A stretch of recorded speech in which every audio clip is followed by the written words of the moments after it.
Бүгінгі тақырып қозғалыс траекториясы, жол және орын ауыстыру. Енді қозғалыс траекториясы дегенімізде қандай да бір дене өзі кеңістікте қандай да бір қозғалыс жасаса, оның артында өзінің ізін қалдырады. Яғни осы қалдырған ізін біз траектория деп атаймыз.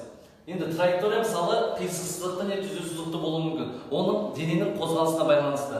Яғни қандай да бір мына бір А нүктесінен дене Б нүктесіне дейін қозғалды дейді.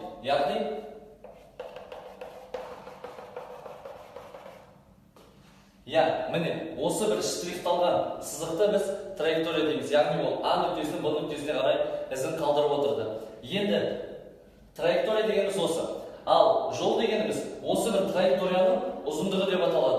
Яғни осы бір штрихталған сызықтарды біз барлығын қосып шығатын болсақ, ол бізде жол деп аталады. S әрпімен белгіленеді. Жол S әрпімен белгіленеді. Енді келесі орын ауыстыра келейік. Траекторияның бастапқы нүктесі бізде А нүктесі болса, соңғы нүктесі Б нүктесі.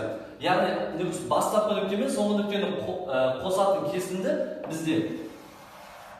ол бізде орын ауыстыру деп аталады. Оны біз S вектормен белгілейміз.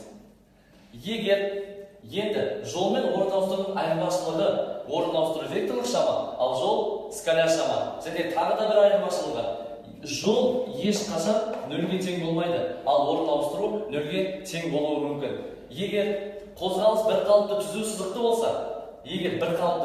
болса, онда жолымыз орын ауыстыру модуліне тең болады.